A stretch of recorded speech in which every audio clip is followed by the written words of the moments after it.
Hello दोस्तों, आज की कहानी है सच्चा साथी। तो चलिए शुरू करते हैं। एक बार की बात है, राधा नाम की एक लड़की अपने पिता के साथ रहती थी।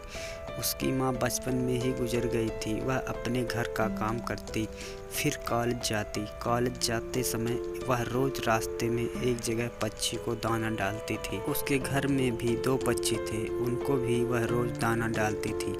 एक दिन उसको पक्षियों का दाना डालते जमींदार के बेटे ने देख लिया। उसने अपने पिता से जाकर राधा से शादी करने की इच्छा जताई। जमींदार ने राधा के पिता से बात करके अपने बेटे की शादी राधा से करा दी। राधा अपने साथ घर के पिंजरे में 2 पक्षी भी लेकर ससुराल आ गई। वह उन पक्षियों को रोज़ दाना डालती थी। राधा की सास को यह बिल्कुल भी पसंद नहीं था। वह उन पक्षियों को परेशान करती थी। वह उनको दाना पानी ज़मीन पर फेंक देती थी। एक दिन राधा की सास ने पक्षियों का पिंजरा ही उठाकर ज़मीन पर फेंक दिया। उसे यह करते हुए राधा ने देख लिया। राधा ने मना किया तो उसकी सास ने राधा को ही डांट दिया। इस सब बातों से राधा परेशान रहने लगी। एक दिन राधा के पति ने परेशानी का कारण पूछा तो उसने सारी बात बता दी। उसके पति ने राधा को पक्षियों की भलाई के लिए उनको पार्क में छोड़ने की सलाह दी।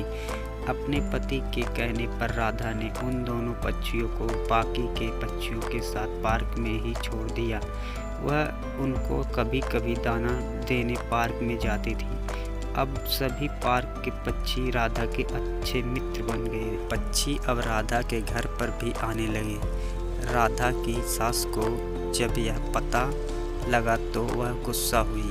वह राधा को उसके मायके छोड़ने के लिए उसको साथ लेकर गई। रास्ते में कुछ चोरों ने राधा की सास की गहने चुराने की कोशिश की। तभी राधा के पक्षियों ने आकर चोरों पर हमला किया, जिससे चोर भाग गए। इसके बाद राधा और उसकी सास घर ही लौट आए।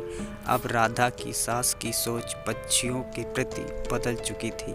उसने राधा से कहा कि अब हम दोनों चिड़ियों को दाना देने चला करेंगे और पहले के 2 पक्षियों को घर वापस लेकर आएंगे। यह बात सुनकर राधा बहुत खुश हुई। सीख शिक्षा, इस कहानी से हमें यह सीख मिलती है कि हमें जानवरों से अच्छा व्यवहार करना चाहिए।